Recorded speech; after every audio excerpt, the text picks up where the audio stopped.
জাকসুর মিটিংকে কেন্দ্র করে আমি জুলাই গণহত্যা বিচার নিশ্চিত পরিষদের একজন সংগঠক আছি। জাকসু মিটিংকে কেন্দ্র করে আমাদের আশা ছিল যে আজকের এই মিটিংয়ের পরে আমরা জাকসুকে নিয়ে আরো সামনের দিকে আগাতে পারবো, কিন্তু আমরা সেই জিনিসটি লক্ষ্য না করে দেখেছি যে কতিপয় কিছু ভুইপুর ছাত্র সংগঠন যাদের কোনো ম্যান্ডেট নাই, কমিটি নাই, কর্মী নাই, এরকম কিছু সংগঠনের নেতা কর্মীরা এখানে একটা হট্টগোল সৃষ্টি করতে চেয়েছেন এবং এক পর্যায়ে তাদের এই হট্টগোলে বাধ্য হয়ে আমরা ওয়াকআউট করতে বাধ্য হই। এক প্রকার এইখানে তারা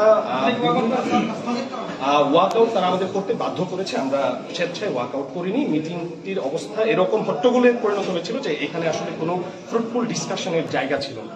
দ্বিতীয়ত একবারে খোলাখুলিভাবে বলি, তারা যদি 89 সালের কবির হত্যাকাণ্ডের বিচারটাকে সামনে আনতে চান তাহলে 94 সালে ভাসানী হলে 342 নম্বর রুমে কামরুল ইসলামকে সারা রাতভর পিটিয়ে হত্যা করে তার লাশ ফয়জুন্নেসা হলের পূর্ব পাশের জঙ্গলে ফেলা হয়েছে।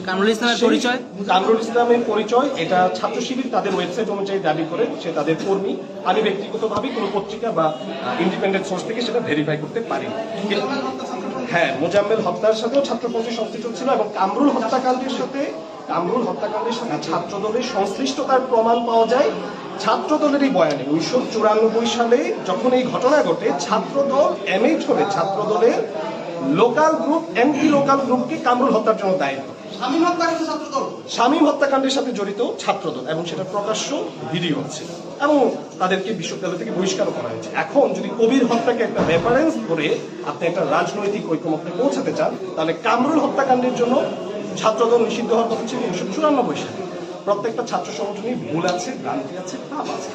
আমরা 24-এর পরে চাচ্ছি যে সবকিছুকে একটা পাশে রেখে সমালোচনা থাকবে, যাদের ঐতিহাসিক দায়ভার আছে সেই ঐতিহাসিক দায়ভার থাকবে, কিন্তু সবকিছুকে একটা পাশে রেখে আমরা সামনের দিকে আগাতে পারি। পুরাতন আওয়ামী ফ্যাসিবাদী ন্যারেটিভ, শিবির ত্যাগ, রাজাকার ত্যাগ, আমরা জানি এই ট্যাগের তো কোনো শেষ নাই। এই ট্যাগ একটা সাধারণ শিক্ষার্থী থেকে, হিন্দু থেকে শুরু করে, সাংবাদিক থেকে শুরু করে, থিয়েটার করা মানুষ, এমন কারোর উপরে নাই যে ট্যাগ করে।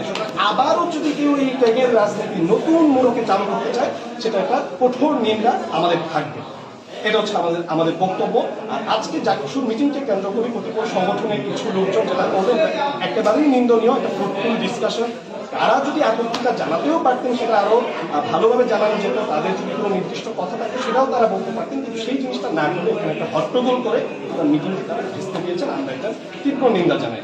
একই সাথে যদি ঐতিহাসিক দায়ভার নিয়ে কথা বলতে, আমাদের এমনও এমপিটি এখানে ছিল যারা হচ্ছে 22 সালের সময় জাতীয় ছাত্রলীগের সাথে মার্চ করে ফেলেছিল, নিজের সাংগঠনিক অস্তিত্বকে বিলুপ্ত করে।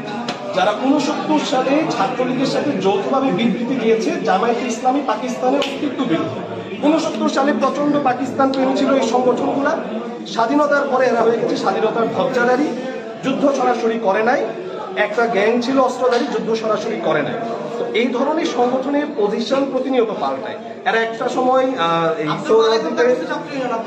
এরা সোহরাওয়ার্দীতে মুজাহিদুল ইসলাম সেলিম নিজে ঘোষণা দিয়েছেন যে শেখ মুজিবকে তারা বঙ্গবন্ধু মনে করে না। আমরা দেখি এই সংগঠন এখনো মুজিবকে বঙ্গবন্ধু বলে না। এই যে মুজিববাদী, ফ্যাসিবাদী, শাহবাদী যে চিন্তা ভাবনা, যেটা এই দেশের মাটিতে একটা ফ্যাসিবাদ কায়েম করেছে, ত্যাগের ভয়ানক রাজনীতি চালু করেছে, এই ধরনের সংগঠন আজকে এসে বলছে যে তাদের নাকি ত্যাগ করা হচ্ছে। এই যে একটা প্যাথেটিক ভিকটিম রোল প্লে করা, আমরা এটা নিন্দা জানাই। এবং এই ধরনের সকলের যদি ঐতিহাসিক দায়ভারটাকে পরিষ্কার করতে হয়, কামরুল হত্যাকাণ্ডের দায়ভার পরিষ্কার করতে হবে। জাকসুর একজন নির্বাচিত একজন সাংসদ ছিল, তার দায়ভারটা ক্লিয়ার করতে হবে। শামীমুল্লাহ হত্যাকাণ্ডের দায়ভার কার উপরে দেবে সেটা ক্লিয়ার করতে হবে। এবং বিশ্ববিদ্যালয়ে এই যে হত্যাকাণ্ড প্রত্যেকটা যদি আপনি দায়ভার টান দেন, তাহলে তো আপনি এই জিনিস নিয়ে সারাদিন পরে থাকতে হবে।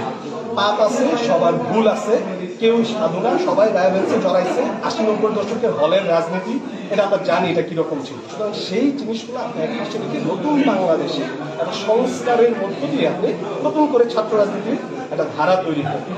ইতিমধ্যেই ছাত্র রাজনীতির এই ব্যাপারগুলো নিয়ে সাধারণ শিক্ষার্থীদের মধ্যে প্রচন্ড নেগেটিভ একটা ধারণা আছে এবং তারা ছাত্র রাজনীতি নিষিদ্ধ চান।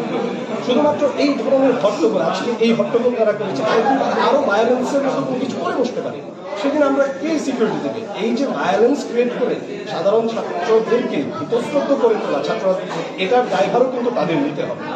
আমার বয়কট বা আমার যদি কোনো বক্তব্য থাকে সেটা ফরমালি পাস করার অনেকটা রয়েছে, কিন্তু কোনো একটা মিটিং এসে অ্যারোগেন্ট আচরণ করা, সকলকে ডিকটেট করার যেই উগ্র ফ্যাসিবাদী মানসিকতা, সেই জিনিসটাকে আমরা আসলে অ্যাকসেপ্ট করতে পারি না এবং আমরা এরকম সংগঠনের সাথে মিটিং করা অনিরাপদ মনে করি।